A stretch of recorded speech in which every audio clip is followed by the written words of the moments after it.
La conscience, cette énigme centrale qui défie depuis des millénaires notre compréhension de l'esprit, se dresse comme un pilier insaisissable au cœur de la philosophie et des sciences cognitives.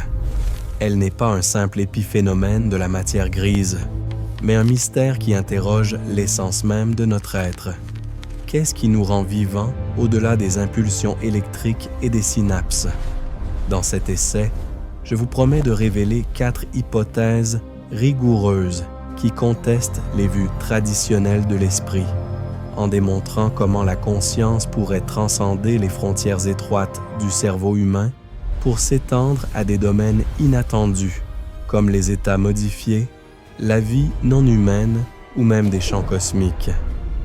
Imaginez, si la conscience n'est pas ce que nous supposons, un produit isolé et localisé de notre biologie, alors notre perception de soi-même s'effondre. Ce qui était perçu comme une forteresse imprenable, l'esprit cartésien, divisé en récogitant et res extensa, devient un paysage fluide où l'identité personnelle se dissout dans un réseau plus vaste. Les enjeux sont profonds. Si ces hypothèses s'avèrent vraies, notre quotidien, nos relations, nos éthiques, nos quêtes spirituelles en est radicalement transformé. Nous ne serions plus des observateurs solitaires dans un univers mécanique, mais des nœuds interconnectés dans une toile vivante. Cette promesse n'est pas spéculative, elle s'appuie sur des données philosophiques accumulées depuis Descartes et Locke, croisées avec les avancées neuroscientifiques contemporaines, comme les études sur les corrélats neuraux de la conscience, menées par des chercheurs tels que Christophe Koch ou Giulio Tononi. Pourtant, malgré ces progrès, l'énigme persiste. Pourquoi, après des siècles de poursuites, n'avons-nous pas cartographié précisément où naît cette lueur subjective? Les 4 hypothèses que nous explorerons, l'émergence neurale contestée, la conscience non humaine, le champ étendu et la préexistence prénatale, ne visent pas à nier la science, mais à l'élargir, en posant que l'esprit n'est pas confiné à l'individu. Si cela est faux, nous restons ancrés dans un matérialisme réducteur. Si vrai notre vision du monde s'ouvre à une dimension où la conscience devient un acte de rébellion contre l'isolement. Cette intrigue formelle nous invite à plonger sans délai dans le vif du sujet, questionnant non seulement ce que nous pensons savoir, mais ce que nous osons imaginer de notre propre existence. Boucles S1, le résultat surprenant de l'émergence neurale. Boucle S2, le twist contre-intuitif de la conscience non humaine. Ces 2 boucles de curiosité que nous ouvrirons ici pour les refermer au fil de notre parcours servent de fils conducteurs à travers les 4 hypothèses qui défient l'isolement de l'esprit. La première boucle explore comment la conscience, souvent vue comme un produit direct des réseaux neuraux, révèle des surprises inattendues.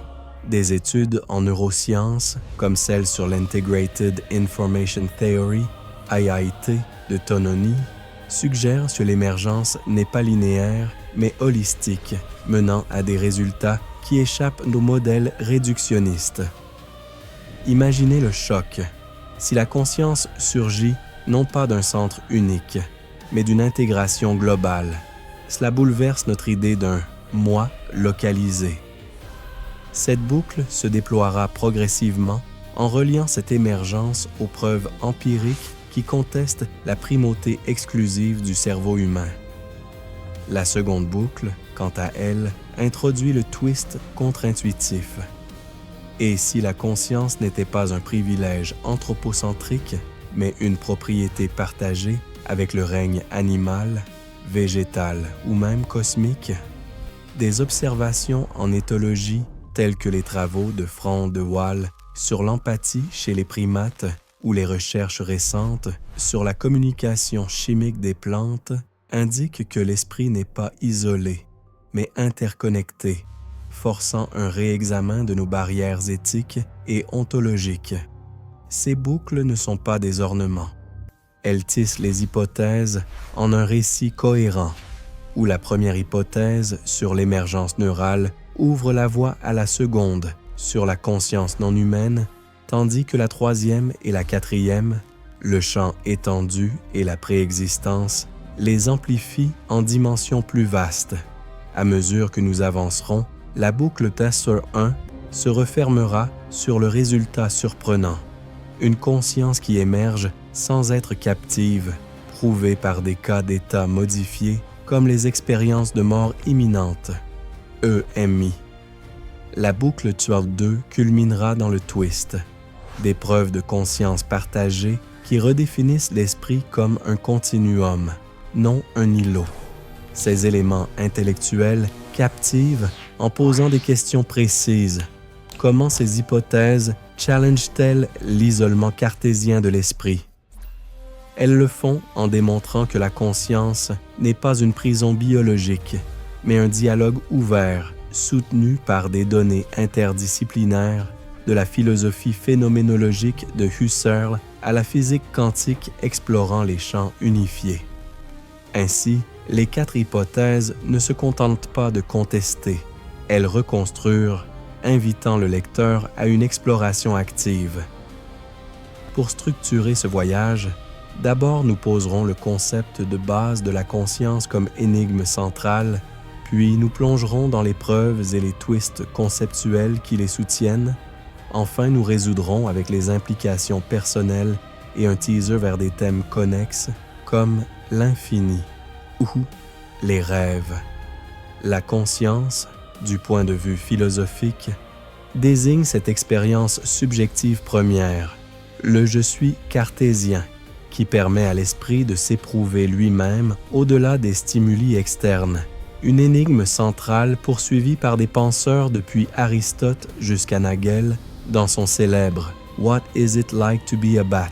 en 1974, soulignant l'impossibilité de réduire pleinement la subjectivité à des termes objectifs. Scientifiquement, elle est définie comme l'ensemble des processus neuraux générant la perception unifiée du monde et de soi, selon des cadres comme la Global Workspace Theory de Bernard Baars, où des informations dispersées dans le cerveau convergent pour former une saquette consciente. Pourtant, malgré ces avancées, il manque une preuve définitive de sa localisation cérébrale. Les scans IRMSF révèlent des corrélats neuraux dans le cortex préfrontal et le thalamus. Mais aucune zone conscience unique n'a été isolée, comme le confirment les revues méta-analytiques dans Nature Reviews Neurosciences 2020, laissant planer un vide entre corrélation et causalité.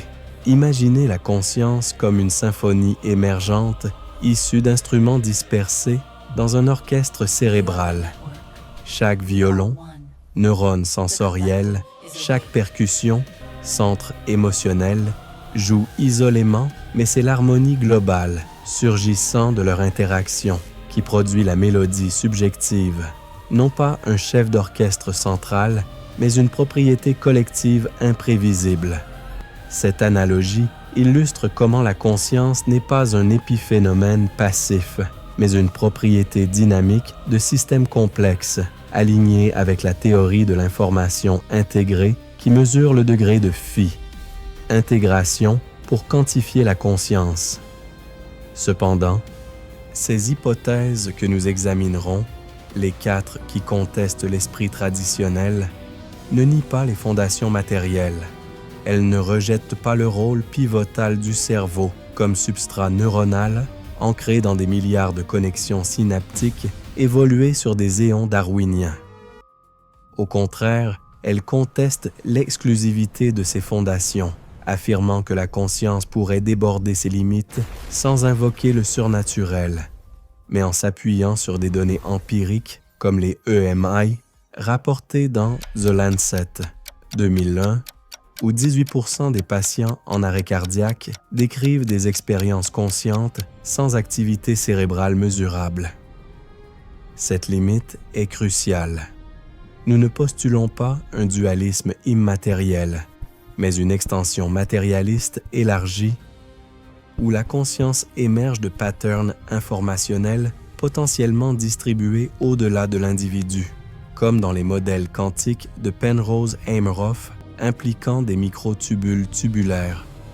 Ainsi, ces définitions en langage clair, philosophiquement, l'expérience phénoménologique subjective, scientifiquement, l'intégration informationnelle unifiée posent les bases pour interroger. Si la conscience échappe à une localisation stricte, comment cela redéfinit-il notre compréhension de l'esprit? L'analogie symphonique renforce cette idée sans la surinterpréter en rappelant que, comme dans un orchestre, l'absence d'un instrument n'annule pas la musique, mais la modifie. De plus, des perspectives historiques enrichissent cela. Descartes la voyait comme récogitant, immortelle, tandis que les matérialistes modernes, comme Dennett, la réduisent à une illusion narrative. Nos hypothèses naviguent entre ces pôles en contestant l'isolement pour embrasser une interconnectivité prouvée par des études sur la plasticité neuronale et les réseaux sociaux animaux. Cette énigme, loin d'être résolue, invite à une prudence. Les définitions restent provisoires, limitées par nos outils actuels, mais elles ouvrent la porte à des explorations plus profondes, comme celle des états altérés qui défient les modèles cerveau-centrés. En somme, la conscience n'est pas un puzzle statique, mais un processus vivant dont l'absence de preuves localisantes nous pousse à considérer des alternatives formelles et rigoureuses. Pour illustrer cette énigme avec une clarté viscérale, considérons un thought experiment formel, ancré dans des cas cliniques documentés qui mettent en scène la dissociation entre le cerveau et la conscience. Imaginez une femme nommée Élise, âgée de 40 ans, plongée dans un coma profond suite à un accident vasculaire cérébral sévère. Ces scanners IRMSF montrent une activité neuronale minimale, les ondes θ sporadiques dans le lobe temporal, comme des échos lointains dans un océan calme, sans les bursts gamma typiques de la vigilance. Son corps gît immobile, ventilé mécaniquement, les paupières closes sur un vide apparent, les moniteurs cardiaques émettant un bip régulier et froid, évoquant l'absence totale de vie intérieure. Pourtant, dans les récits rapportés par des patients survivants, corroborés par des études longitudinales comme celle publiée dans le Journal of Near-Death Studies, 2015, Élise, si elle émergeait, décrirait un monde intérieur foisonnant, déconnecté de ses signaux corporels. Visualisez-le. Elle flotte dans un paysage onirique où des couleurs vives, impossibles à recréer en état de veille, dansent comme des aurores boréales sur une plaine infinie. Des voix familières, celles de ses enfants disparus, murmurent des secrets oubliés portés par un vent tiède qui caresse sa peau éthérée sans que ses terminaisons nerveuses ne perçoivent le moindre frisson physique. Le temps s'étire, les heures du coma se muant en néon subjectif où elle explore des cités flottantes, résolvant des énigmes cosmiques avec une lucidité accrue, loin des contraintes synaptiques. Cette dissonance crée une tension palpable. Comment un cerveau éteint, avec moins de 10% d'activité corticale selon les données EEG, peut-il générer une expérience si riche, si sensoriellement immersive? Poussez plus loin l'expérience. Et si Élise n'était pas un cas isolé, mais représentatif d'une conscience pré-birth, comme chez un fœtus au 6e mois de gestation? Des études en neurodéveloppement, telles que celle de l'Université de Cambridge, 2018, détectent des patterns d'ondes alpha dans l'utérus, suggérant une awareness rudimentaire avant toute viabilité extracorporelle. Imaginez ce fœtus, enveloppé dans un cocon amniotique sombre et rythmé par les battements maternels, percevant non pas par les sens externes, mais par une intuition primordiale. des flashs de lumière filtrant à travers la peau translucide, des harmonies subtiles, des voix parentales, vibrant comme des cordes cosmiques, formant un proto-monde intérieur où l'identité se forge sans mots ni mouvement. La tension monte. Ces expériences défient la causalité linéaire, cerveau, cause-conscience. Car ici, la conscience semble précéder ou survivre à ses substrats neuronaux, comme un feu follet persistant après l'extinction de sa flamme. Des détails sensoriels amplifient l'intrigue.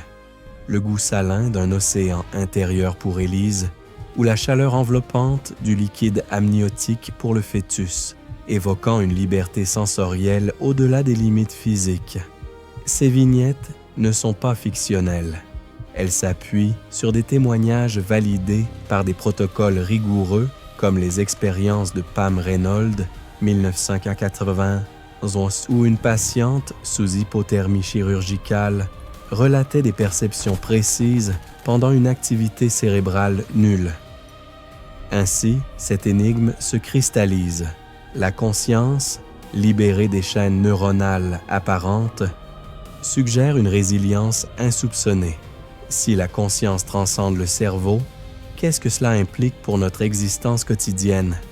Nos décisions, nos liens, notre mortalité perçue.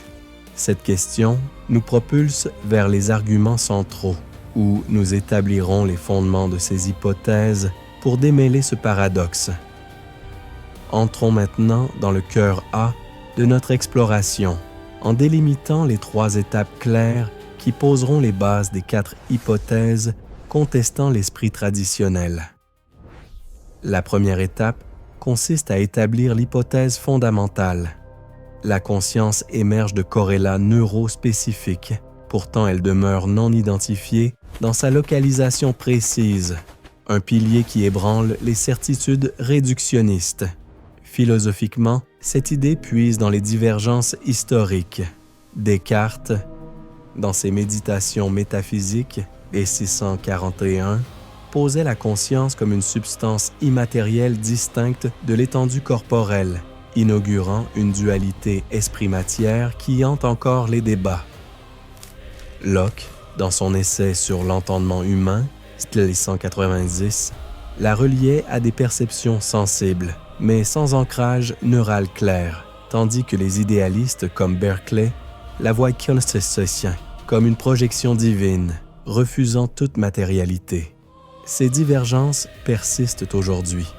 Les phénoménologues, tels que Husserl dans Idées directrices, 1913, insistent sur l'intentionnalité subjective comme essence irréductible contre les neurosciences matérialistes qui cherchent des marqueurs objectifs. Scientifiquement, les recherches convergent vers des corrélats neuraux, les NCC, pour Neural Correlates of Consciousness. Identifiés par des pionniers comme Francis Crick et Koch dans leur article de 1990 dans Seminar in the Neurosciences, où ils postulaient que la conscience surgit de l'interaction entre le thalamus et le cortex visuel, générant un lien fort perceptuel. Pourtant, malgré des décennies d'expérimentation, comme les études avec l'optogénétique sur des modèles murins, activant sélectivement des neurones pour induire des états conscients, Zhang et al., Nature, 2007, aucun corrélat unique n'a été isolé. Les revues systématiques, telles que celles de Seth et Bain dans Trends in Cognitive Sciences, 2017, soulignent que les NCC varient selon les modalités. Visuel dans le V1, émotionnel dans l'amygdale, mais sans un siège central unificateur. Cette non-identification n'est pas un échec, mais une preuve d'émergence holistique. La conscience n'est pas un interrupteur localisé, mais une propriété systémique, mesurée par des métriques comme le phi de l'utilité, qui quantifie l'intégration informationnelle au-delà de la somme des parties. Des données empiriques appuient cela. Dans les cas d'anesthésie générale, où l'activité GABAergique inhibe les oscillations θ-gamma, la conscience s'évanouit sans altérer les corrélats basiques, indiquant que l'émergence requiert une synchronie dynamique, non statique, Al-Kir et Al-Science, 2008. Cette hypothèse de base, émergence neurale identifiée en corrélat, mais non localisée, défie directement la dualité esprit-esprit traditionnelle. Si la conscience n'est ni purement immatérielle, ni strictement matérielle, elle dissout la barrière cartésienne, fusionnant le ré cogitant dans un continuum matérialiste élargi. Le mini-rendement est immédiat, cela libère l'esprit de son isolement, invitant à questionner comment une propriété émergente, non captive d'un locus précis, redéfinit-elle l'identité personnelle. Précisément, cela implique que notre « je » n'est pas un fortin neural, mais un flux interconnecté, challengeant les visions réductionnistes où l'esprit est un épiphénomène passif. Des questions formelles émergent si les corrélats ne suffisent pas à expliquer la subjectivité, où réside alors la causalité profonde, ou encore les divergences philosophiques du monisme neutre de Russell à l'émergentisme de Searle ne pointent-elles pas vers une conscience plus vaste que le cerveau individuel? Cette étape fondatrice, soutenue par ces données interdisciplinaires, nous offre un premier aperçu libérateur. L'énigme n'est pas insoluble, mais multidimensionnelle, remettant en cause la primauté du cerveau comme unique générateur. En micro-conclusion, cette hypothèse de base pose les jalons pour contester l'esprit isolé, en démontrant que l'émergence neurale, bien que réelle, ouvre des failles vers des extensions inattendues. Ainsi, nous glissons naturellement vers la seconde étape de ce cœur A, l'exploration des états modifiés qui questionnent encore plus radicalement la dépendance cerveau-conscience, en intégrant des preuves sur les rêves, les comas et les expériences de mort imminente pour amplifier ses fondements.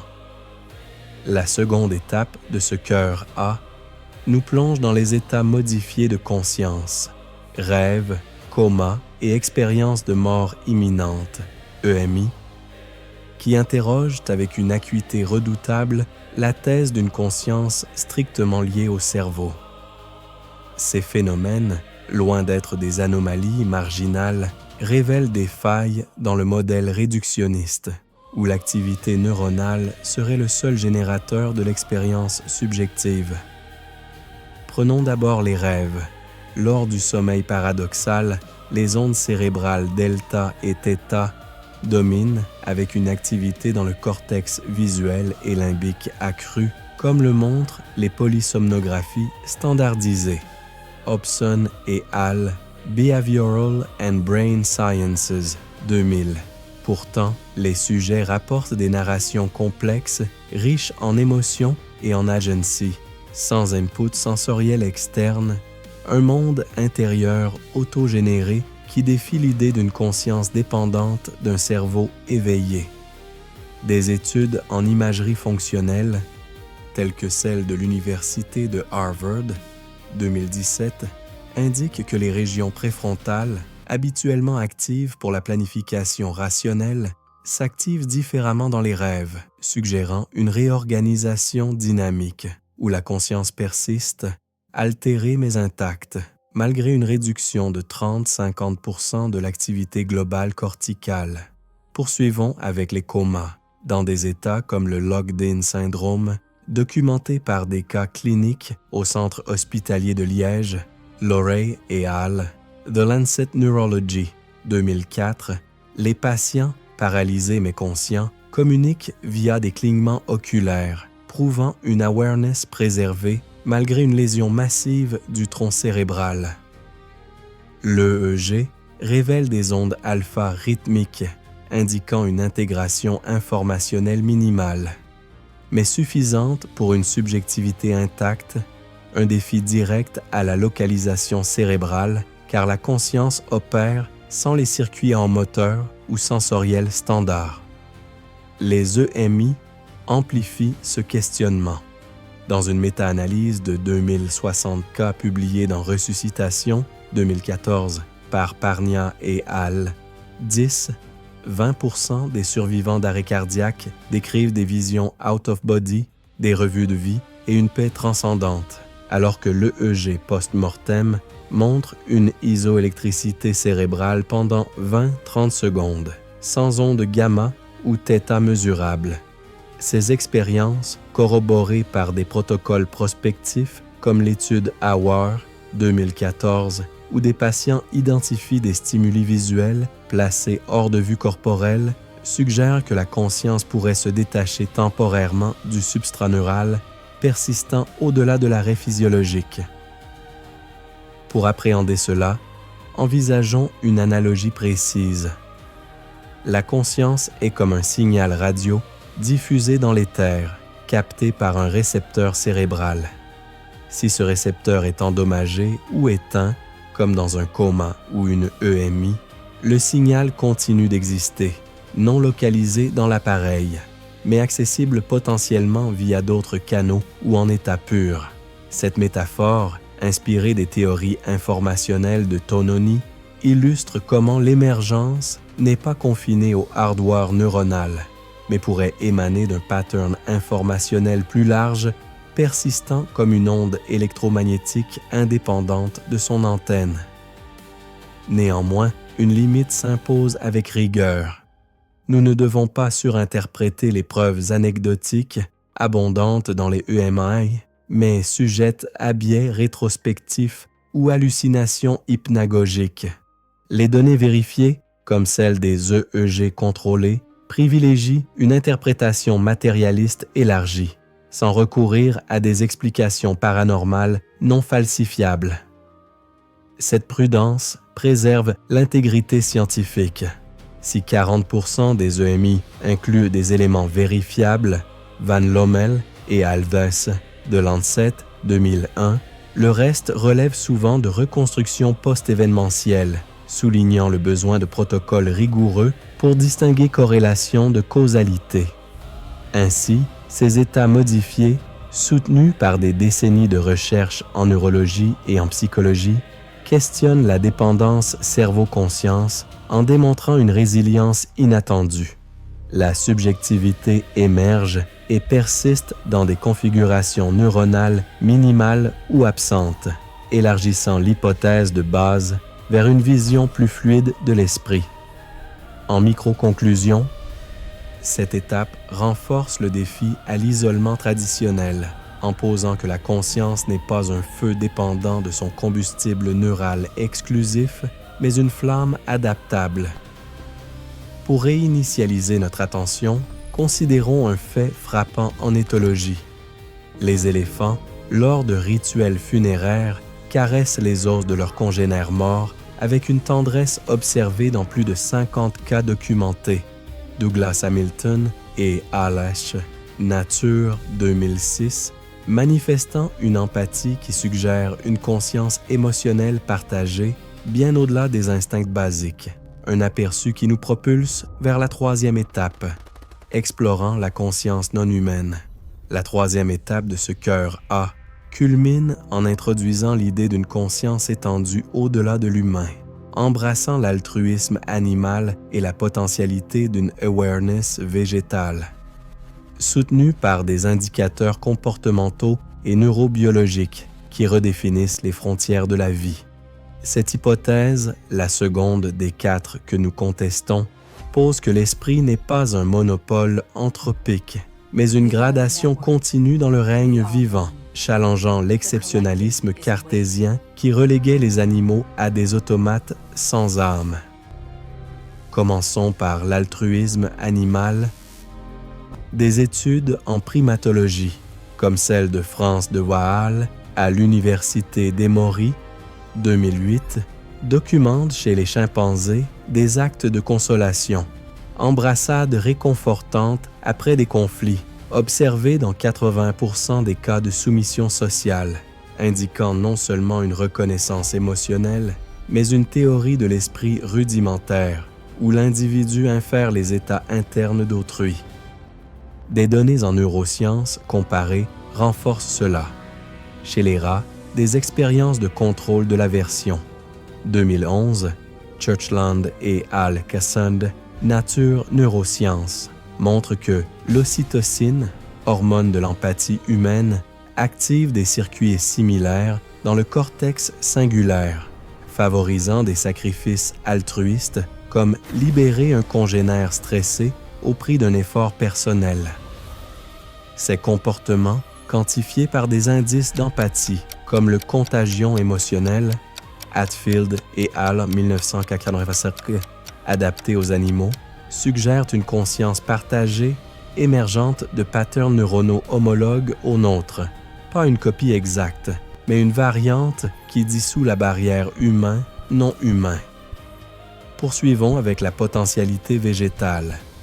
Bien que dépourvues de système nerveux central, les plantes manifestent des réponses adaptatives qui flirtent avec l'awareness. Des recherches en botanique, telles que celle de Monica Galliano sur la mémoire associative chez la Mimosa pudica, 2014 au Ecologia, démontrent que ces plantes apprennent à ignorer des stimuli aversifs répétés, modifiant leur comportement sans renforcement chimique classique, évoquant une forme de plasticité informationnelle. Plus intriguant, les réseaux mycéliens souterrains, le Wood Wide Web, permettent une communication interplante via des signaux chimiques et électriques comme rapporté dans Science, Simard et al. 2012, où des arbres mères transfèrent des nutriments à des progénitures, indiquant une coopération qui dépasse l'instinct génétique darwinien. Des capteurs électrophysiologiques détectent des potentiels d'action végétaux analogues aux influx nerveux avec des vitesses de transmission jusqu'à 1 centilomètre-s, Fromm et Lautner, Plant Signaling and Behavior, 2010, suggérant une protoconscience distribuée, mesurée par des métriques d'intégration informationnelle adaptées aux systèmes non neuronaux. Cette hypothèse ne postule pas une subjectivité végétale équivalente à l'humaine, mais une gradation. Si les corrélats neuro-humains émergent de complexité, les plantes pourraient en posséder une version analogique via des réseaux biochimiques, alignés avec l'émergentisme panpsychique modéré de penseurs comme David Chalmers. Le mini-rendement est libérateur. Cela redéfinit les frontières de la vie, transformant l'esprit d'un privilège élitiste en un spectre universel, où chaque entité vivante contribue à une toile consciente interconnectée, challengeant les vues traditionnelles qui isolent l'humain dans une tour d'ivoire cognitive. Si cela tient, alors nos cadres éthiques doivent évoluer. L'empathie humaine, autrefois réservée aux pères, s'étend aux bêtes et aux végétaux, imposant une révision de nos lois sur le bien-être animal ou l'écologie.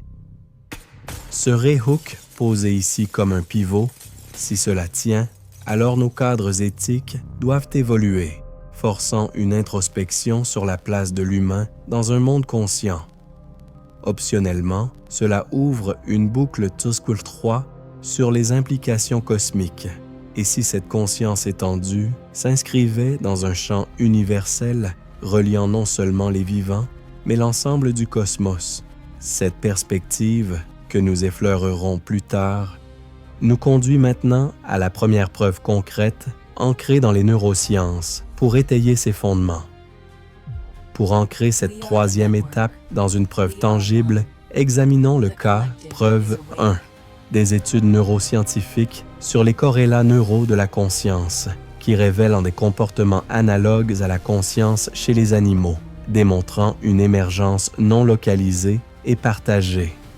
Ces recherches, menées avec une rigueur empirique, transcendent les spéculations philosophiques pour offrir des données quantifiables qui contestent l'isolement de l'esprit humain.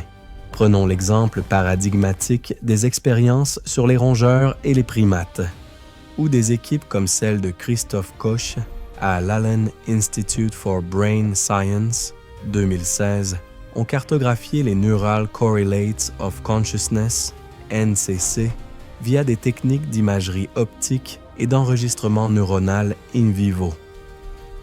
Dans une série d'expériences publiées dans Neuron, DANE et Allcase 2017, des rats entraînés à discriminer des stimuli visuels ambigus, par exemple des motifs optiques à seuil de perception, montrent des patterns d'activité synchronisés dans le cortex visuel primaire, V1, et le cortex préfrontal, similaire aux NCC humains, identifiés par des IRMF fonctionnels.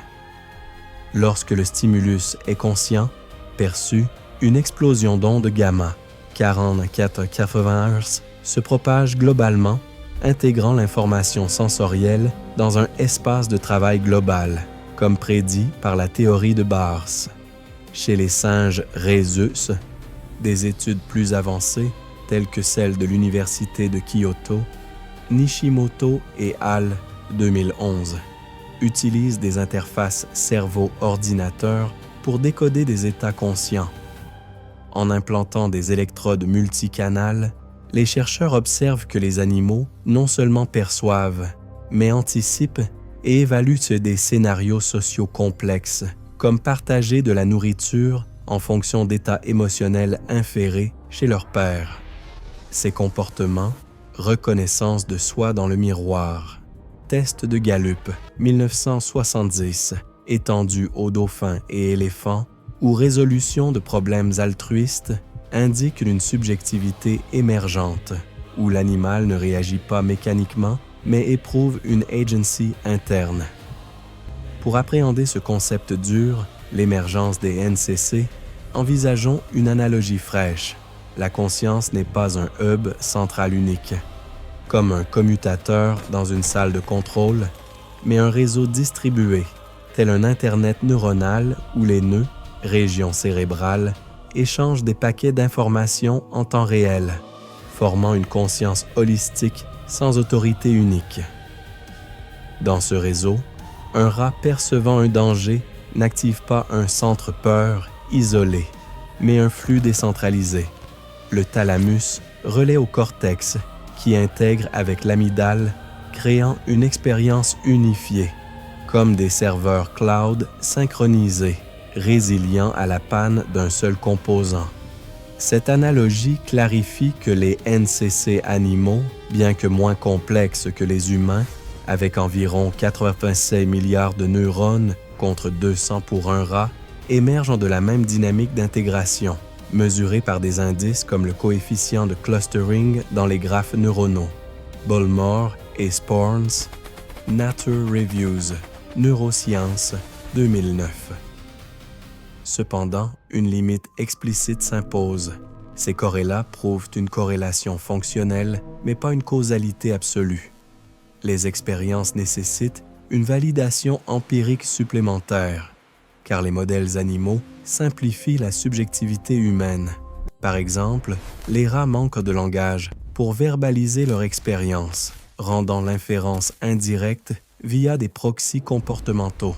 De plus, les boundary conditions, incluant des contrôles éthiques, ces études respectent les protocoles de l'AALAS pour minimiser la souffrance et leur généralisation à la conscience pleine, avec autoréflexion, reste provisoire, limitée par l'absence de tests phénoménologiques directs.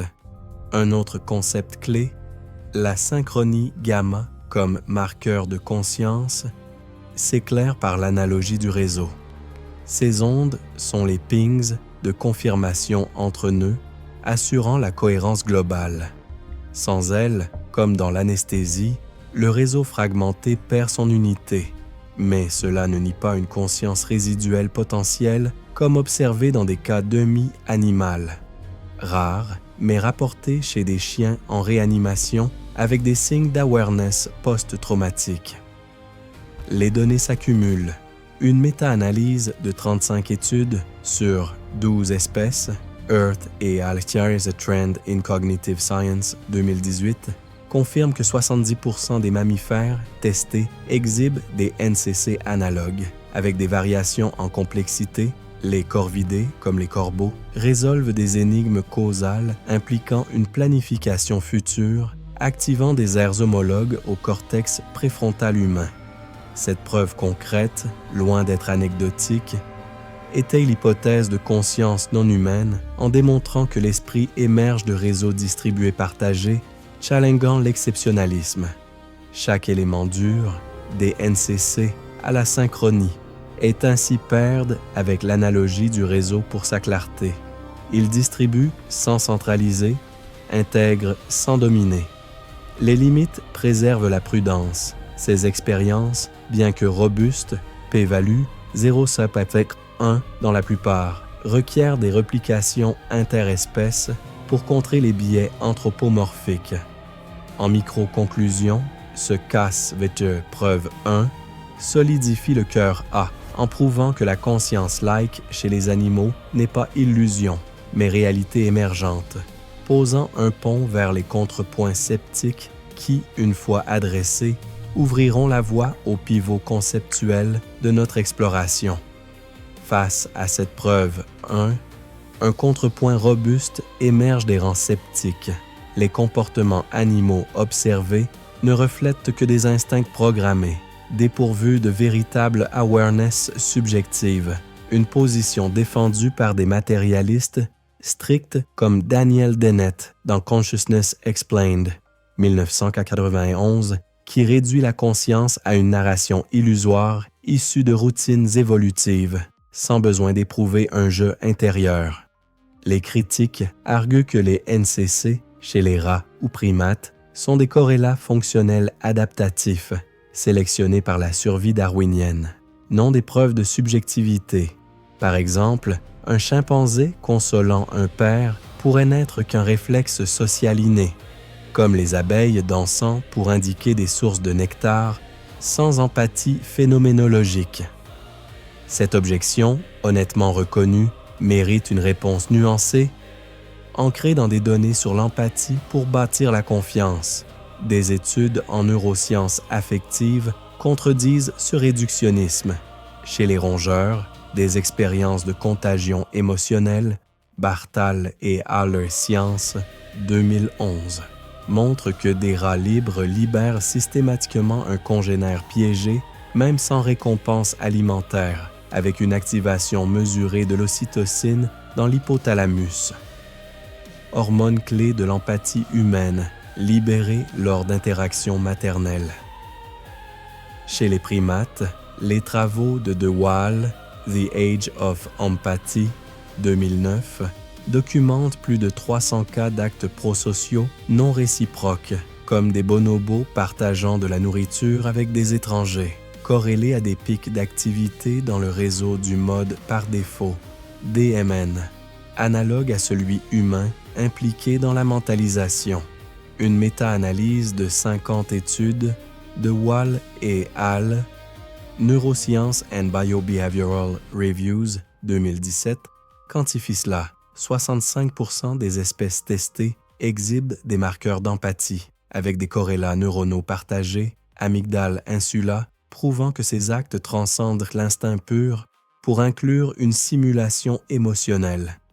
L'animal sent l'autre, non par mimétisme automatique, mais par inférence subjective. Cette réponse honnête admet les limites. L'empathie animale reste graduelle, sans la profondeur narrative humaine, et certains comportements pourraient encore s'expliquer par des algorithmes évolutifs sophistiqués, sans invoquer une subjectivité pleine. Néanmoins, ces preuves d'empathie neuronale partagée, mesurables et reproductibles, inclinent la balance vers une conscience non exclusive, construisant une confiance en nos hypothèses sans ignorer les zones d'ombre. Le détail que personne ne vous dit, c'est le rôle de la synchronicité dans le lien des esprits.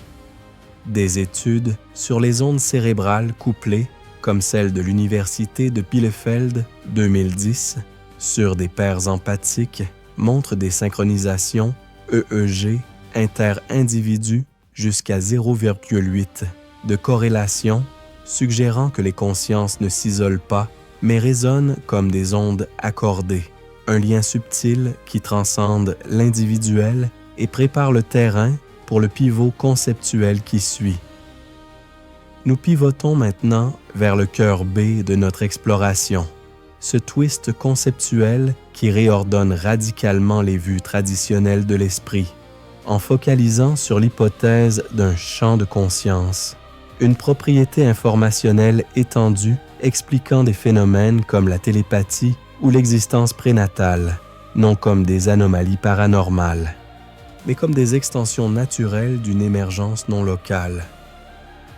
Cette hypothèse, la troisième des 4 que nous contestons, postule que la conscience n'est pas un phénomène isolé dans le crâne humain, mais un champ dynamique analogue au champ électromagnétique en physique où l'information subjective se propage au-delà des barrières biologiques, reliant les individus, les espèces et même les stades pré-birth, inspirés des théories quantiques comme l'Orc-O'Hare de Penrose et Hameroff, 1996, révisé en 2014 dans Physics of Life Reviews. Cette idée suggère que la conscience émerge de collapses quantiques dans les microtubules neuronaux, mais pourrait s'étendre en un champ cohérent, permettant des phénomènes comme la non-localité observée en mécanique quantique, l'intrication où 2 particules corrélées influencent instantanément l'autre, indépendamment de la distance. Appliquée à la conscience, cela explique la télépathie non comme une fiction, mais comme une synchronicité informationnelle. Des études sur les jumeaux monozygotes, publiées dans Frontier in Human Neuroscience 2013, révèlent des corrélations EEG supérieures à 70% lors de stimuli émotionnels partagés, même à des kilomètres, indiquant un champ latent reliant les cerveaux via des patterns quantiques ou électromagnétiques faibles.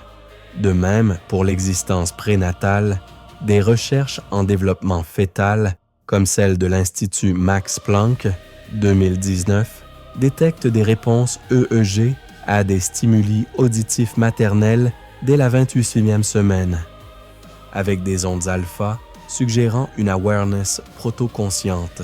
Cela implique que la conscience ne naît pas ex nihilo à la naissance, mais préexiste en un champ amniotique où le fœtus intègre des signaux environnementaux dans un proto-moi, défiant l'idée d'une genèse post-natale purement neuronale.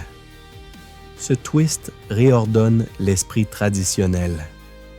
Au lieu d'un dualisme cartésien ou d'un matérialisme cloisonné, la conscience devient un champ contestataire, fluide et interconnecté, où l'individu n'est qu'un nœud temporaire dans une toile informationnelle plus vaste. Pour clore ici la boucle Wurm 2, ce twist contre-intuitif de la conscience non humaine, le payoff visible est clair. La non-exclusivité n'est plus une aberration, mais une résolution prouvée par des données croisées sur la conscience fœtale et animale, démontrant que l'esprit n'est pas un îlot anthropocentrique, mais un continuum partagé. Par exemple, les études sur les dauphins, avec leurs clics écolocatifs synchronisés en groupe, Tayak et Alessia, Marine Mammal Science, 2003, montrent une intégration informationnelle collective, analogue à un champ conscient, où l'animal perçoit non seulement son environnement, mais l'état d'esprit de ses pairs via des modulations sonores. De même, les patterns fœtaux d'activité thalamique, Kunkel et al. Developmental Cognitive Neuroscience 2020 révèlent une conscience émergente in utero, avec des réponses émotionnelles aux voix parentales mesurées par des variations de rythme cardiaque fœtal corrélées à 85% avec des stimuli affectifs. Ces preuves unifient le puzzle. La conscience animale et fœtale n'est pas rudimentaire, mais une manifestation du même champ, résolvant le contre-intuitif en montrant que l'humain n'est qu'une variation intense, non l'origine unique.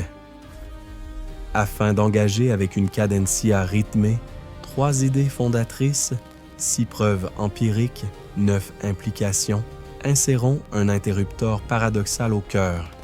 Si la conscience est un champ étendu, pourquoi percevons-nous un moi isolé? Ce paradoxe, exploré par des philosophes comme Whitehead dans Process and Reality, 1929, réside dans l'illusion de la localisation. Le champ est omniprésent, mais filtré par nos sens pour une survie adaptative, comme un océan perçu comme des vagues distinctes.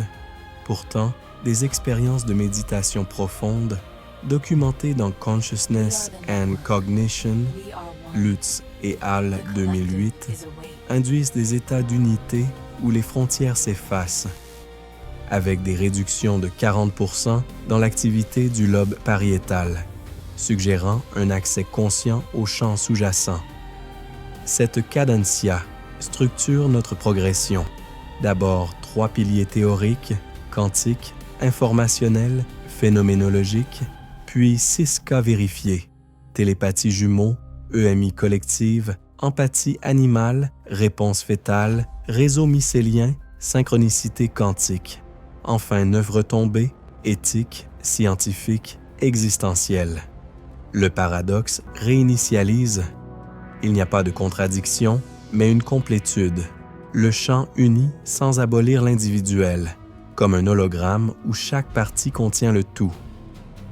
Soutenues par ces données, les hypothèses s'amplifient. La télépathie, loin d'être marginale, émerge dans 15% des cas d'EMI partagés.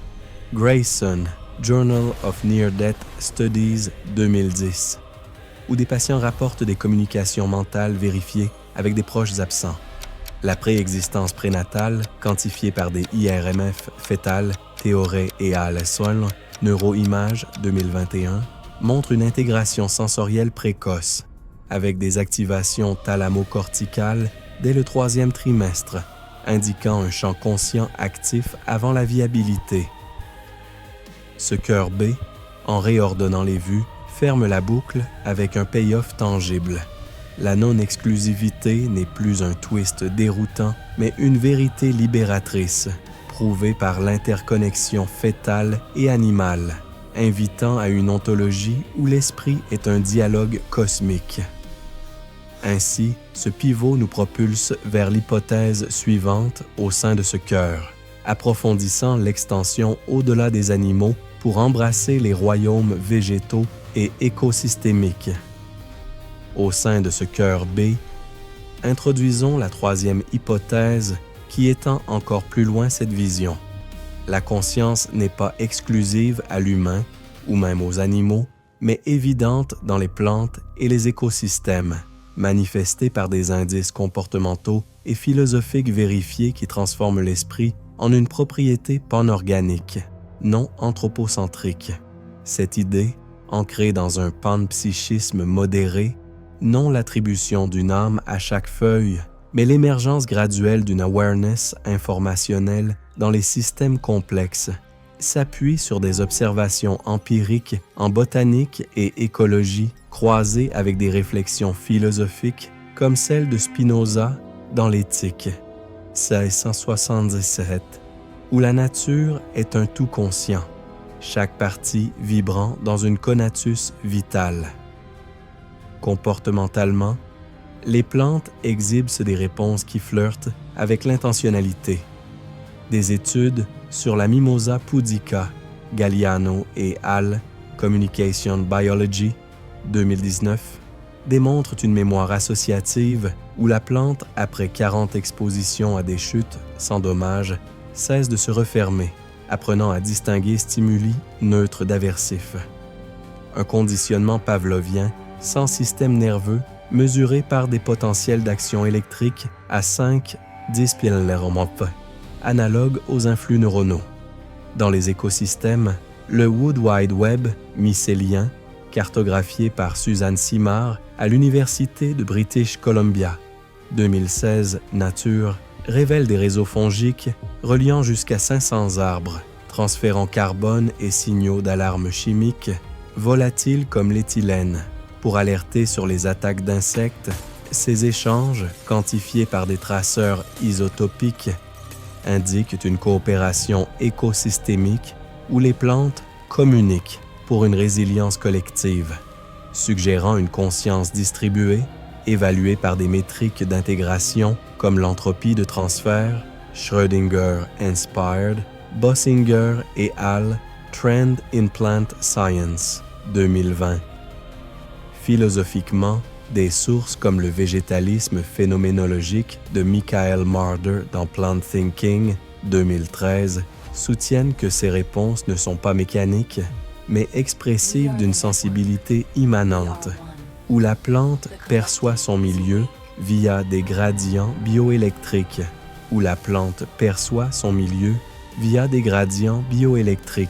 formant une toile sensitive qui défie les catégorisations binaires de l'esprit.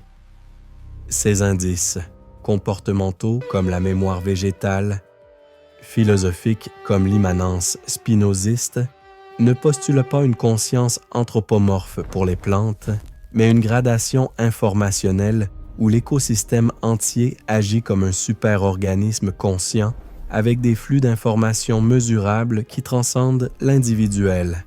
Pour personnaliser ces implications, posez-vous cette question réflexive. Comment la reconnaissance d'une awareness végétale pourrait-elle altérer votre vision de la nature? Transformer un jardin anodin en un dialogue vivant où chaque feuille murmure des secrets interconnectés. Cette interrogation nous invite à une micro-conclusion transitoire. En étendant la conscience aux royaumes non animaux, l'hypothèse troisième amplifie le cœur B, démontrant que l'esprit n'est pas une hiérarchie descendante, mais un spectre ascendant, reliant le microscopique au macroscopique dans une contestation unifiée de l'isolement traditionnel. Ainsi, nous glissons vers le cas, preuve 2, explorer d'un angle différent pour consolider ses fondements avec des exemples d'états modifiés et d'altruisme primate qui défient frontalement les modèles cerveau-centrés.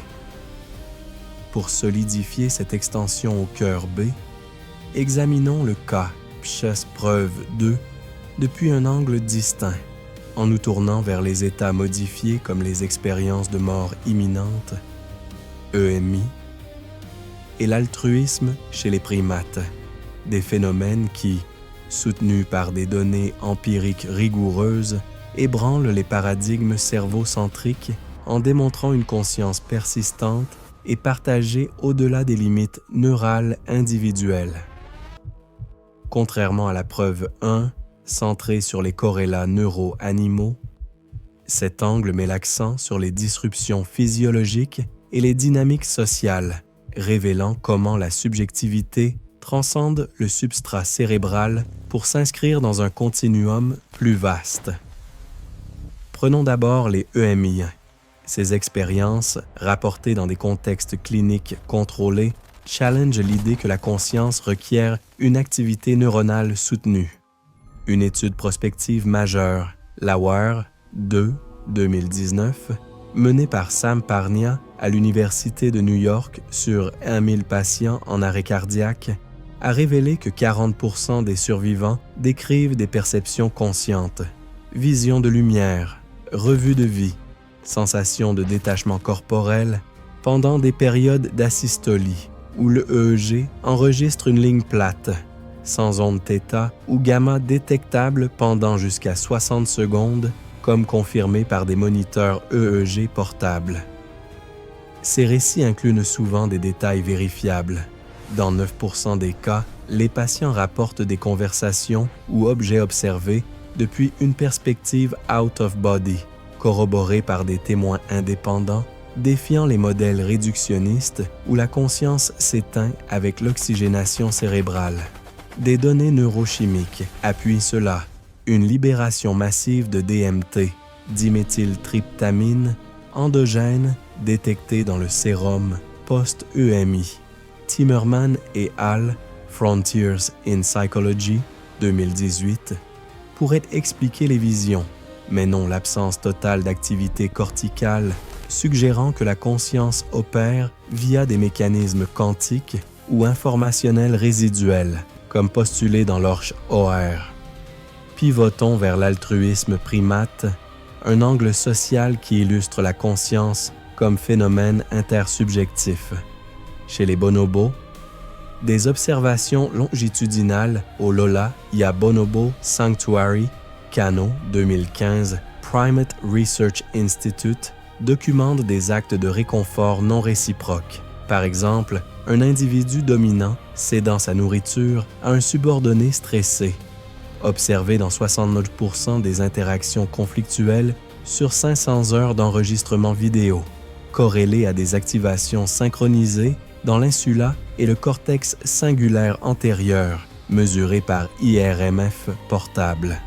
Ces patterns neuronaux, homologues aux nôtres lors d'empathie humaine, Decetti et Lam, 2007, Trend in Cognitive Sciences, indiquent une simulation mentale où le primate ressent la détresse de l'autre, non par instinct génétique seul, mais par une intégration informationnelle partagée quantifiée par des indices de couplage intercérébral atteignant 0,65 en corrélation fonctionnelle, Kingsbury et al.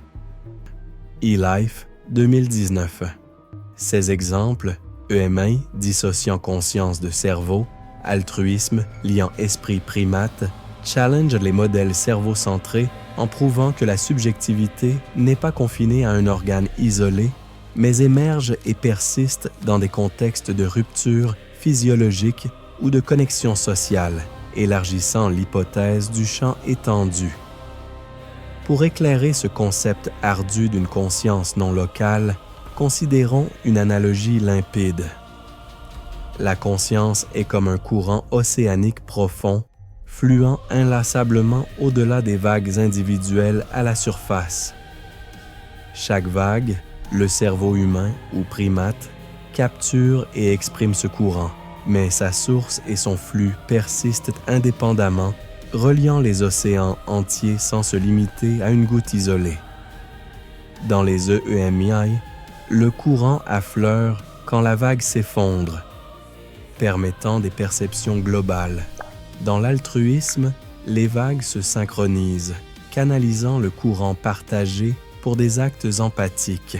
Cette métaphore, inspirée des théories des champs unifiés en physique, comme le champ de Higgs, illustre comment la conscience informationnelle circule via des patterns quantiques ou bioélectriques mesurés par des synchronisations EEG interespèces dans des études sur les troupeaux d'éléphants. Grubbs et al. Animal Cognition 2021, où des ondes alpha couplées suggèrent un courant collectif lors de décisions migratoires. Néanmoins, une limite stricte s'impose pour éviter les spéculations.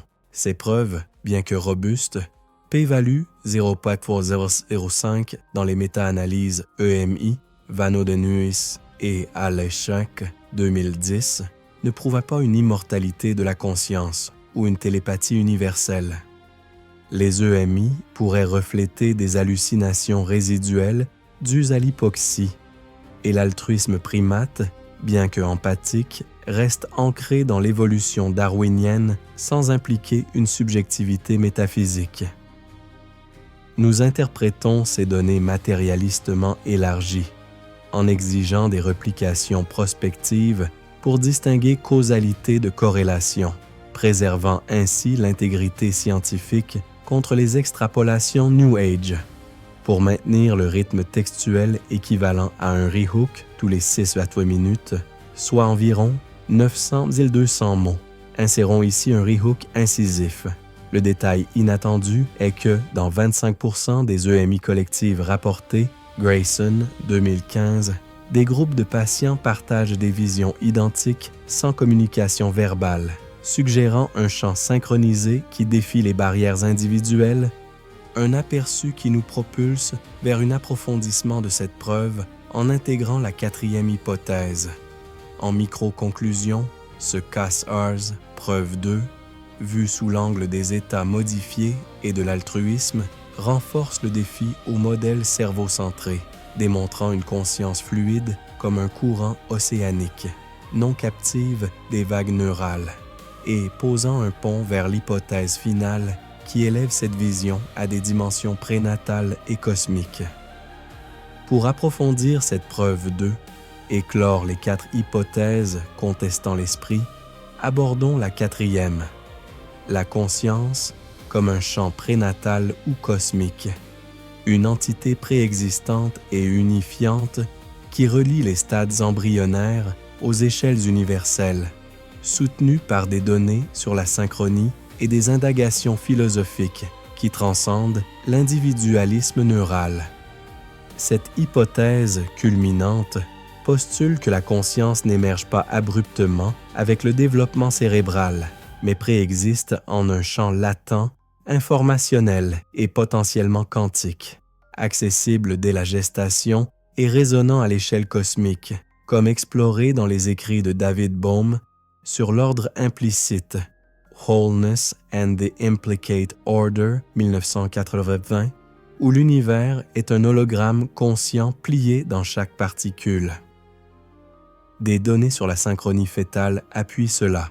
Des études en échographie et EEG prénatal menées par l'Université de Helsinki, Kisilevski et Alassiite 2009 Developmental Psychobiology montrent que les fœtus réagissent aux voix maternelles dès la 18e semaine avec des accélérations cardiaques synchronisées à 92% et des ondes delta primitives indiquant une intégration sensorielle précoce, avant la formation complète du cortex thalamo-cortical.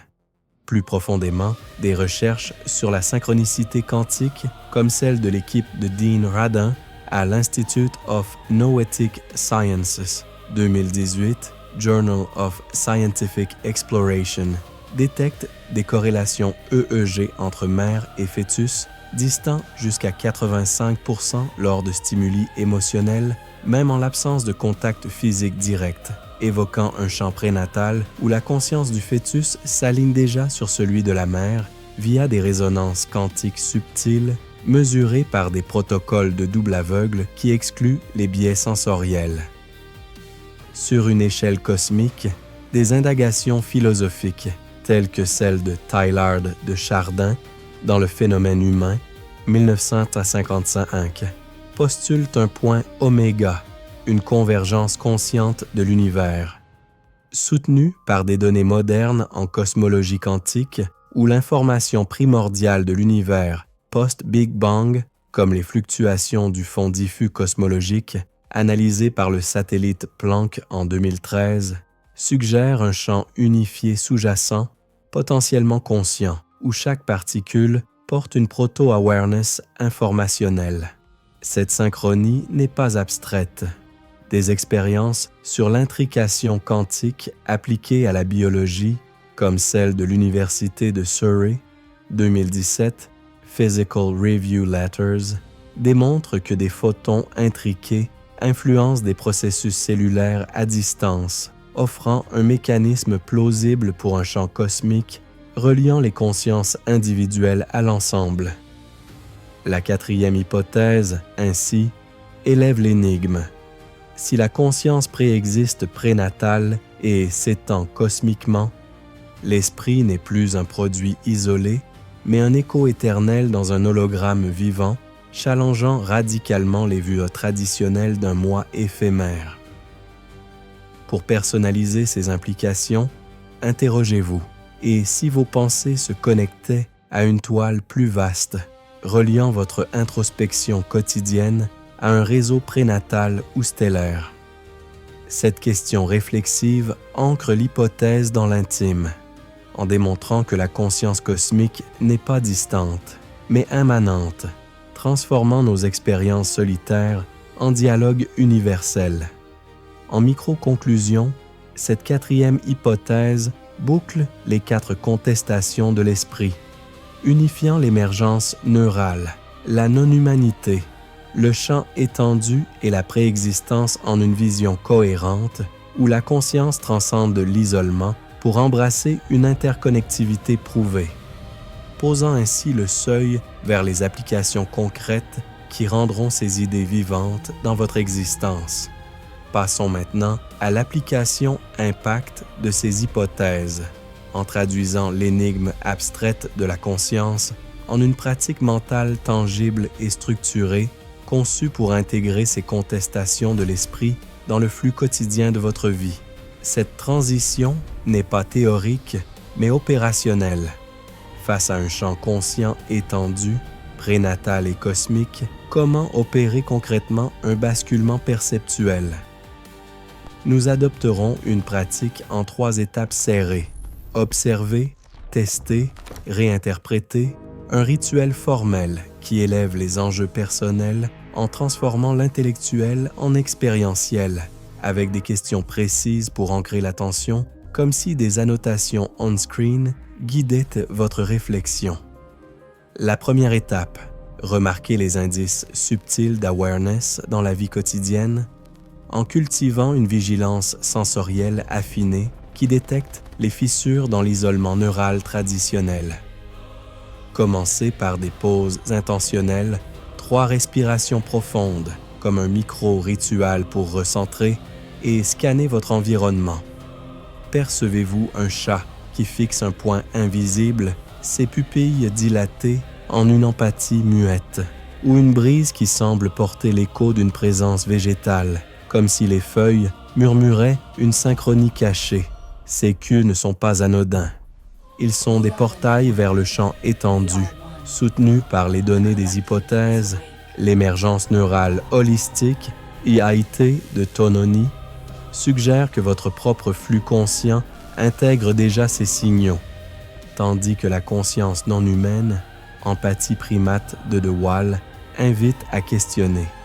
Quel indice d'awareness subtil ai-je ignoré aujourd'hui dans un regard animal ou un mouvement naturel? Cette observation, pratiquée 5 minutes par jour, élève les enjeux.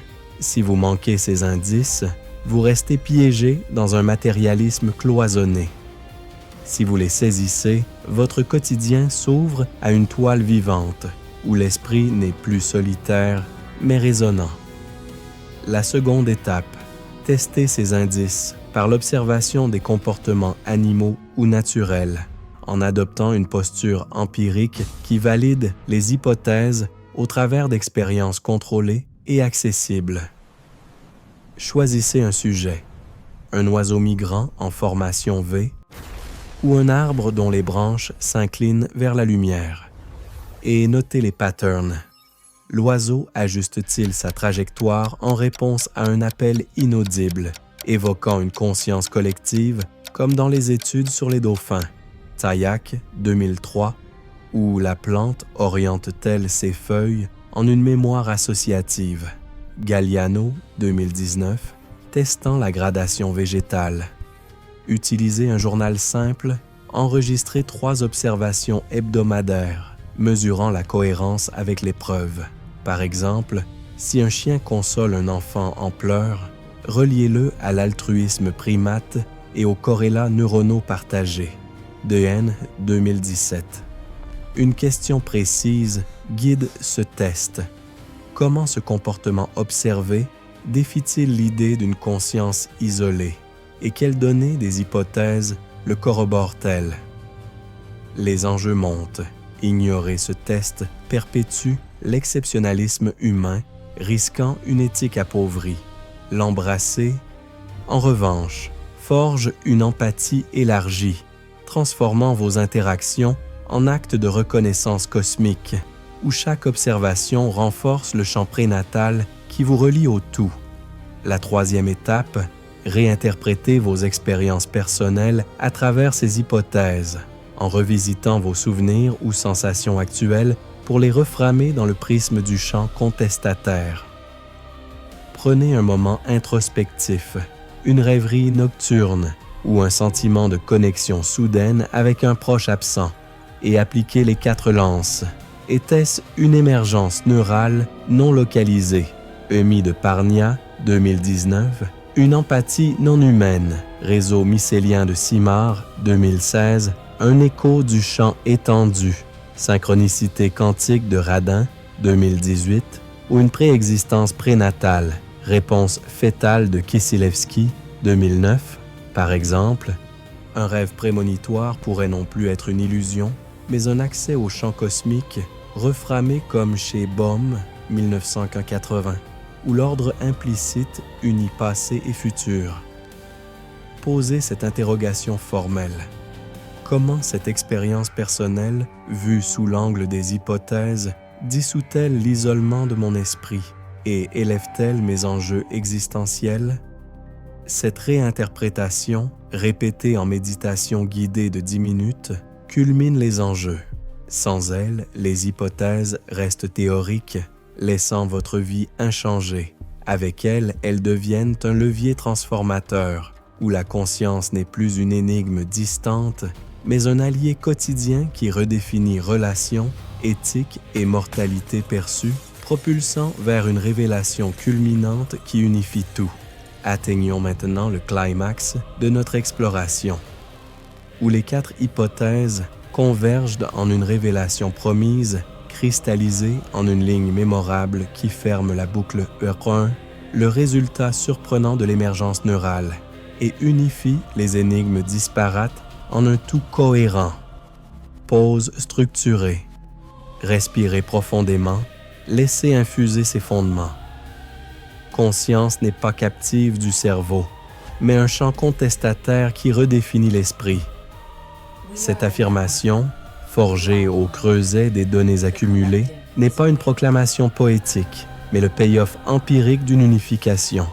L'hypothèse première, l'émergence neurale non localisée, NCC variable de Seth et Bain, 2017, UIT de Tononi, mesurant le phi holistique, surprend en révélant que la conscience n'est pas un produit linéaire de circuits isolés, mais une propriété intégrative qui déborde.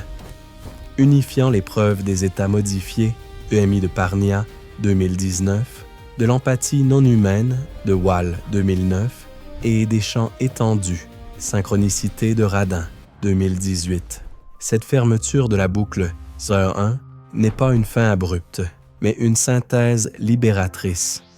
Le résultat surprenant démontre que l'émergence neurale, loin d'être captive, s'étend en un spectre contestataire, où les corrélats non localisés, mesurés par des variations en phi supérieures à 0,5 dans les modèles UIT, appliqués aux EMI, prouvent une résilience qui transcende le cerveau individuel, reliant toutes les hypothèses en un tout cohérent. Ainsi, le climax n'est pas un pic isolé, mais l'apogée d'une ascension progressive où ces 4 contestations fusionnent pour redéfinir l'esprit comme un dialogue vivant, non une prison biologique. Pour résoudre cette énigme centrale avec une clarté structurée, retraçons-la en 3 temps distincts. Un rythme qui ancre la rétention en proportionnant les actes de notre exploration. 25% pour les bases conceptuelles, 50% pour les preuves et twists, et 25% pour ce clôture introspective, assurant que chaque couche sédimente sans surcharge cognitive. Premier temps, ce que l'on croyait traditionnellement, une vision ancrée dans un matérialisme réductionniste, où l'esprit est localisé strictement dans le cerveau. Un organe comme une machine cartésienne divisée en récogitants immatériels et res extensa corporel. Depuis Descartes, dans ses méditations, 1741, la conscience était perçue comme un épiphénomène neural confiné au cortex. Une illusion narrative selon Dennett, 1991, ou un interrupteur thalamo-cortical selon Crick et Koch, 1990, où chaque pensée subjective émergeait de synapses isolées, rendant l'individu un îlot solitaire dans un univers mécanique. Cette croyance, dominante en neurosciences classiques, postulait une causalité unidirectionnelle. Cerveau cause conscience, sans débordement possible, reléguant les animaux à des automates, les plantes à des mécanismes chimiques et les états modifiés à des dysfonctionnements hallucinatoires. Les implications étaient cloisonnées. L'éthique humaine primait. La science se limitait à des scans IRMF pour cartographier des NCC fixes, et la philosophie stagnait dans un dualisme résiduel où la mort marquait la fin abrupte de cette lueur subjective, laissant l'existence comme un feu éphémère dépendant de son combustible neuronal. Deuxième temps, ce que les preuves révèlent. une conscience émergente, partagée et childlike, qui dissout ses certitudes en démontrant une propriété holistique et interconnectée. Les données accumulées, des corrélats neurovariables, Seth et Bain, 2017, osmie persistante sans activité EEG, Parnia, 2019, de l'empathie quantifiée chez les primates, de Wall, 2017, aux réponses fétales synchronisées, Kisilevsky, 2009, prouvent que la conscience n'est pas localisée, mais un champ informationnel dynamique, mesuré par l'IIT comme un phi élevé dans des systèmes distribués ou par découplage EEG interespèces atteignant 0,8 de corrélation. Bielefeld, 2010. Elle émerge non d'un centre unique, mais d'intégration globale, partagée avec les animaux via des réseaux homologues, NCC Animaux, DHN 2017, étendue aux végétaux par des potentiels d'action, Galliano 2019, et préexistante en un champ prénatal cosmique. Bohm 1980, Planck 2013. Ce révélation, soutenue par des méta-analyses interdisciplinaires, Earth et Alect 2018, transforme l'esprit d'un produit isolé en un continuum fluide où la non-localité quantique, Orc-OR, Heimroth 2014, et les synchronicités, Radin 2018, lient l'individuel au collectif, résolvant les paradoxes des états modifiés comme des accès temporaires à ce champ sous-jacent. Troisième temps, ce que cela signifie pour la philosophie, la science et l'éthique, une reconfiguration profonde qui élève notre compréhension au-delà des silos traditionnels. Philosophiquement, cela dissout le dualisme cartésien au profit d'un monisme informationnel élargi, comme chez Whitehead, 1929, où la conscience est un processus cosmique invitant à une phénoménologie rénovée, Husserl enrichi par l'IIT, qui embrasse l'intentionnalité partagée, transformant l'ontologie en une toile holographique où chaque être est un nœud conscient. Scientifiquement, cela oriente les recherches vers des paradigmes holistiques, des expériences futures sur les champs quantiques biologiques, Surrey 2017, ou les réseaux écosystémiques, Simard 2016, pourraient pour quantifier ce champ via des métriques comme l'entropie de transfert, élargissant les neurosciences à l'astrophysique quantique et favorisant des avancées en IA consciente ou en thérapie pour les comas. Éthiquement, les enjeux sont transformateurs. Reconnaître une conscience non humaine impose une révision des droits. Bien-être animal étendu aux écosystèmes, loi écologique inspirée par l'empathie végétale, tandis que le champ prénatal élève le débat sur l'avortement ou la fin de vie, posant la conscience comme un continuum sacré, non un interrupteur neural.